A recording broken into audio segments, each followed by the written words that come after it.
Muchas gracias a todos los presentes, principalmente a los organizadores de este CONIMERA 21, a los cuales he tenido la suerte de asistir a varios y a algún CONIMERA también.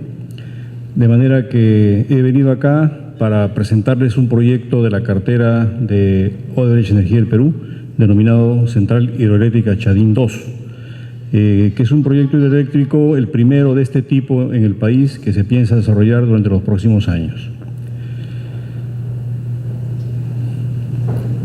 Primero empezamos con un escenario Perú, en el cual existen algunas premisas básicas que veremos si se han cumplido o se están cumpliendo o hay posibilidades que se desarrollen todavía, como por ejemplo el cambio. ¿Seguimos? Concertado. Luego, si es que se puede tener un desarrollo reduciendo las brechas. Y finalmente, este desarrollo denominado economía de mercado, pero con el agregado de, ¿cómo le llaman? Popular, ¿no? En este caso, el escenario Perú, que viene del año 2010, mantiene 9 objetivos. El primero, tener una matriz diversificada, es decir, que estén presentes los recursos naturales con los cuales se puede generar energía eléctrica y a la vez también la participación de los hidrocarburos líquidos y el gas, en una proporción que permita hacer uso razonable de los recursos disponibles en el país. La última de los objetivos es la integración de mercados, que justamente se refería hace un momento el ingeniero Maita, que anteriormente hizo la presentación de su trabajo. Y en ese interín de 9 objetivos, efectivamente hay muchos que pueden cumplirse en el corto, mediano y largo plazo. El fortalecimiento institucional debe ser una de las metas de muy corto plazo para poder acompañar el desarrollo. Actualmente hay una decaída de la tasa de crecimiento. Los últimos 2 años se ha visto mermado el desarrollo de la tasa de crecimiento eléctrica. El mercado se ha puesto constreñido, pero seguramente, esperemos, somos optimistas, como veremos un poco más adelante, eso va a revertir. Aquí podemos ver en esta gráfica cómo es que se usa el potencial hidroeléctrico en algunos países de la región y cómo es que, por favor, puede darle, cómo es que están repartidos. Si apreciamos allí la proporción, quizás no ayuda mucho la gráfica, pero podemos ver ahí algunos países que tienen recursos como potencial hidroeléctrico y cuánto lo utilizan de ese recurso. Podemos ver claramente que el Brasil tiene la mayor cantidad de recursos hidroeléctricos y utiliza aproximadamente un tercio, ¿no? 260 gigavatios y 32% de ese potencial está siendo aprovechado. Colombia, 93 gigavatios y 10% aprovechado. Perú, 59 gigavatios, o sea, 59.000 megavatios, y tiene solo 6% aprovechado. Allí vemos que Perú ocupa el tercer puesto en potencial, pero el penúltimo en aprovechamiento, porque solamente superamos a Bolivia. ¿Qué significa esto? Un uso no muy adecuado del recurso abundante. En cuanto al consumo eléctrico per cápita, allí se muestra como promedio 2.000 kilovatios hora o 2 gigavatios hora por habitante, promedio latinoamericano. Sin embargo, vemos que Perú no llegaba más que a 1.200 o 1.2, mientras que vecinos tenían casi el triple, como Chile, o casi el doble, como Brasil. Estamos debajo del promedio y tendemos a siquiera igualarlo. ¿Qué significa esto? Que el mercado eléctrico peruano es todavía incipiente y tiene un alto techo para crecer. Cuando hablamos del grado de electrificación de 90% o 93%, creo que se dice ahora, ¿qué significa esto? Que una vivienda rural tiene 2 focos y eso es electrificación, me pregunto. Un consumo de 15 o 16 kilovatios hora mes, eso no satisface las condiciones de vida modernas, necesarias con uso intensivo de, por ejemplo, equipos electrodomésticos. Y si vamos por el lado de la industria, una industria incipiente que no demanda energía eléctrica en la medida que debería, dada la cantidad de recursos naturales que tiene el país. Bueno, veamos el escenario Perú. Una más, por favor. Allí se ve cómo es que está centralizada la energía generada en el centro del país, con exportaciones al norte y al sur. Al norte 8%, al sur 7%. Esta es una información de COES. Y efectivamente hay una gran cantidad de centrales en la parte central del país y escasez en los extremos. ¿Seguimos? Aquí quise mostrar un ejercicio muy rápido de lo que es la competitividad, que muchas veces se habla, pero pocas veces se grafica con números, como a nosotros mayormente nos gusta decir las cosas. Por ejemplo, la competitividad en un ranking de países podría darse de muchas maneras. Una de estas es con el valor expresado en el Producto Bruto Interno, por ejemplo, en miles de millones de dólares. Y comparamos tres países, Perú, Chile por añadidura como siempre, y Singapur, un país alejado. Los recursos pueden ser muchos, pero pongamos dos: el territorio y población, es decir, el área, la superficie del país y cuánta gente tiene. Y la productividad vendría a ser una expresión equivalente al valor entre el recurso, es decir, cómo usamos ese recurso, cuánto valor producimos con ese recurso. Como verán ustedes en las cifras que están allí, Perú tiene parecido PBI con Chile y con Singapur en términos gruesos, 200, 270, 280, bueno, Singapur tiene un 50% más. En cuanto a recursos, por el territorio, por ejemplo, y por la población, Perú es el más grande. Casi duplica a Chile y casi sextuplica o quintuplica a Singapur. Sin embargo, si medimos la productividad por el lado del PBI per cápita, vemos que Perú tendría $6.600 por habitante, Chile $15.778 por habitante y Singapur 54.000 y pico. ¿Qué significa esto? Que estamos en el puesto 65 de productividad, mientras Singapur está en el segundo lugar y nuestro vecino del sur en el puesto 33, a la mitad de lo que nosotros estamos, es decir, con mayor eficiencia. El mensaje acá es simplemente que si tenemos recursos, tratemos de usarlos productivamente, de la mejor manera posible. En esta gráfica mostramos el balance de la generación y la demanda, referido al año 2014. Una proyección de hasta el año 2024, en la cual se presenta el ingreso de la generación esperada y comprometida. Es decir, aquí se presenta un déficit con relación a la reserva requerida para que el sistema funcione con un mínimo de calidad, que es del 37% a la fecha. ¿Qué significa esto? Las líneas a la izquierda rojas, estas están las generaciones comprometidas con nombre propio, pero de ahí desaparecen prácticamente.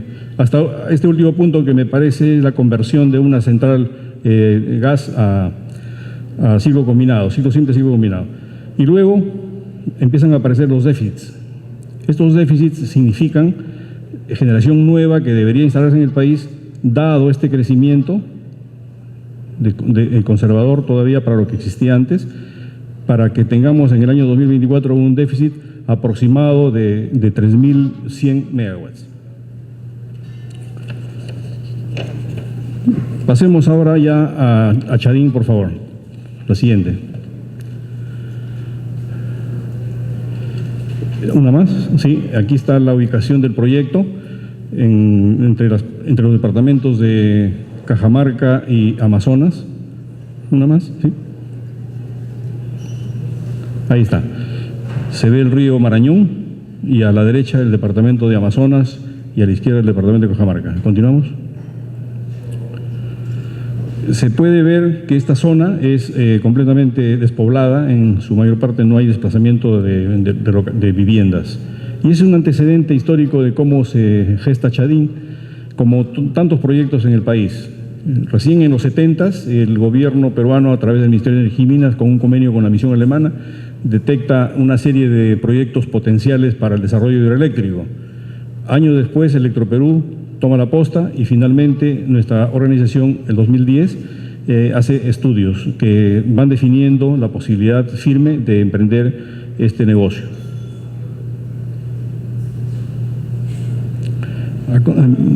Esta es la información general del proyecto, que se puede ver punto por punto o solamente señalar que tiene concesión definitiva desde el año 2014 y que tiene una inversión aproximadamente de 2.000 millones de dólares. Podría ser menos, podría ser más en función de la definición de los estudios, del tipo de roca que se encuentre, del proceso constructivo del túnel, etcétera. Desarrollará alrededor de 3.800 empleos en la hora de construcción y tiene un área de embalse de solamente 36 kilómetros cuadrados, que es un tamaño muy adecuado, que le da también características convenientes para ser beneficiario de los bonds, de los green bonds o bonos verdes. En la siguiente vista vamos a ver algunas características técnicas más específicas del proyecto. Una más. Y así se va formando la central.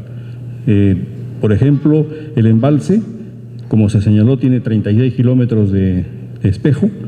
El caudal medio en este río es de 507 metros cúbicos por segundo, y el caudal de diseño está en alrededor de 385. Tiene túneles de aducción, 3 túneles pequeños, porque es a pie de presa. Esta es la primera central que estaría con estas características en este tamaño en el país. Por ejemplo, el espejo, los 36 kilómetros, aquí está el aliviadero. Antes hay que hacer un túnel de desvío, veremos en el proceso constructivo en unas gráficas siguientes, y el túnel de aducción, un túnel para cada turbina. Son 3 turbinas, Francis, eje vertical, y este es el esquema básico del proyecto. Continuamos. Aquí se van a ver algunas vistas del sitio que dan las características morfológicas, geológicas, ambientales, que muestran un paraje prácticamente inhabitado. Esa es una gran ventaja porque no obliga a movilización de personas.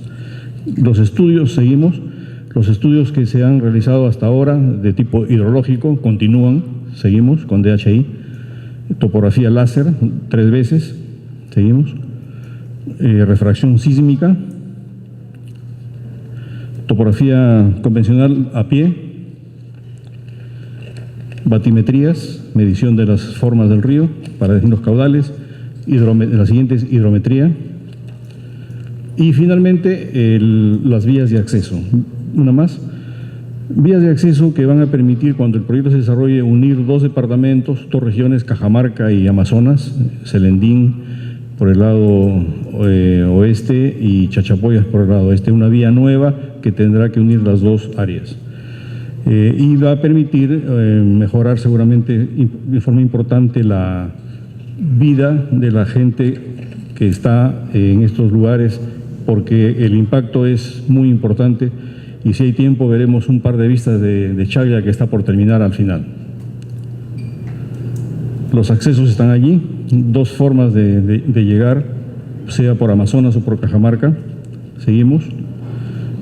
El río Marañón, seguimos. Estas vistas son para ilustrar solamente dónde quedan los pueblos más cercanos. Seguimos.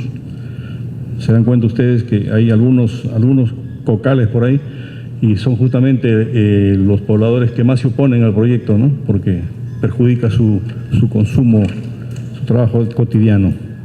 En Mendán, Apuxca. Bajada a San Lucas hacia Mendán, por ejemplo, está el río al final. Seguimos. San Lucas, la Jada de Choropampa, hacia el Inca, la parte norte. Seguimos. Saliquillo, el eje de presa. Ahí se grafica el eje de presa. ¿Algo más? Seguimos. Y aquí va a haber una simulación rápida de cómo se construye este proyecto. Vean ustedes la presa. Seguimos en una secuencia un poco rápida ahí. Veamos la secuencia constructiva. Por ejemplo, el río cómo está la situación inicial. No hay nada. Y luego el túnel de acceso, el túnel de desvío, y empiezan a hacer las obras ya de el desfogue de las aguas cuando se llena la presa, el embalse. Y ahí se va viendo cómo se hacen las ataguías. Hay dos ataguías principales, la ataguía aguas arriba y la ataguía aguas abajo. Ambas tienen un cometido. Justamente cuando se derivan las aguas del río y salen fuera del sitio de la presa, se tiene el sitio seco y se permite el acopio. Es una presa de roca con núcleo de arcilla, es un núcleo impermeable, que es un tipo especial de roca, de un tipo especial de presa para este tipo de proyecto. Aproximadamente son 16 millones de metros cúbicos, que fácilmente llegan a 28 millones de toneladas. 28 millones de toneladas en esta presa. Es una pirámide prácticamente, más que una pirámide egipcia, ¿no? Y allí está el proceso constructivo. A la izquierda el túnel de desvío, luego el aliviadero, la central, la casa de máquinas está aquí en este lado, túneles cortos de 367 metros y las aguas son restituidas al río. La capacidad de la concesión definitiva actualmente es de 600 megavatios. Sin embargo, el estudio de preoperatividad aprobado por el COES es de 650. Se siguen haciendo los estudios para ver la posibilidad de llegar a 700 megavatios sin inundar locaciones vecinas. Seguimos. Y es una vista en planta de cómo quedaría la instalación. Los túneles de aducción para la casa de máquinas, donde se genera la electricidad, la subestación de donde sale en 500 kilovoltios al sistema interconectado, y la zona de rebose, aliviadero del agua, cuando ya toma su cota máxima. Esto puede llegar a más de 10.000 metros cúbicos por segundo. Está calculado para un efecto de un niño muy, muy grande. Entonces, la seguridad de la presa está garantizada. Más figuras del diseño del túnel de la presa. Arriba tiene una corona de 365 metros y una altura de 175. Ahí está el circuito de generación del agua. Seguimos. ¿Y cómo es que la transmisión se impone en este proyecto? Muy importante, porque por el tamaño de la central, la transmisión desde la generación al sistema interconectado debe ser a través de una línea de 500 kilovoltios. Esta restricción establecida por el COES es que nos obliga a tener dos líneas en vez de una, dos líneas de transmisión en 500 kV. Seguimos, que tiene aproximadamente 1.400 MVA de capacidad cada una. Por las características de desarrollo que hay en esta región, el Marañón tiene varios proyectos al norte y al sur del nuestro que van a seguramente integrarse en algún momento en la subestación. Seguimos. Anteriormente era Cajamarca, pero en el plan vigente esta subestación ha sido modificada a la subestación Celendín. Entonces los 80 y pico kilómetros que se tenían previstos se van a reducir a la mitad aproximadamente, lo cual es bueno, y también técnicamente es conveniente porque una subestación en altitudes cercanas a los 3.000 metros sobre el nivel del mar no son de mucha data, no hay mucha experiencia en ese tipo de construcciones. Si bajas a Celendín tenemos unas condiciones ambientales mejores y seguramente un mejor estándar y mejor comportamiento del aislamiento. Aquí están las características de la línea, dos circuitos en 500 kilovoltios. Esta distancia todavía estaba referida a Cajamarca, pero como tampoco se tiene la certeza de que sea Celendín, mantenemos por el momento esa aprobación del estudio de preoperatividad, que ha sido convalidado por el COES, señalándonos que si es que cambiara de Cajamarca a Celendín, todavía sería válido nuestro estudio. Continuamos. La importancia de Chadín 2 es de muchos tipos, de muchos órdenes. Técnico, le da seguridad energética al país cuando la demanda lo requiera. Económica, perfectamente mejora la región y también abarata el costo marginal en el largo plazo, porque toda generación hidroeléctrica tiende a reducir los costos frente a los hidrocarburos. Es conveniente para el ambiente y todo ello. Mejora la salud de la gente en promedio al sustituir generación termoeléctrica con hidroeléctrica. Además, podría servir en algún momento para abastecer transporte vía trenes con energía hidroeléctrica. ¿Y qué significaría no hacer la obra? Significa simplemente que la inversión se vaya a otro lugar donde pueda tener mejor acogida. Parece que ahí termina esta parte. Y luego, si cree inconveniente, a continuación hay unas vistas de Chaglla que presenté el mes pasado en el Congreso de Energía. Los que lo han visto seguramente ya no quisieran verla, pero algunos tal vez, solamente muy breve. Esto es lo que está ahora, cómo está Chaglla, cómo ha quedado. En estos momentos 97% de avance, se debe terminar este año. Y con eso creo que les dejo porque ya está mi tiempo agotado. Muchas gracias.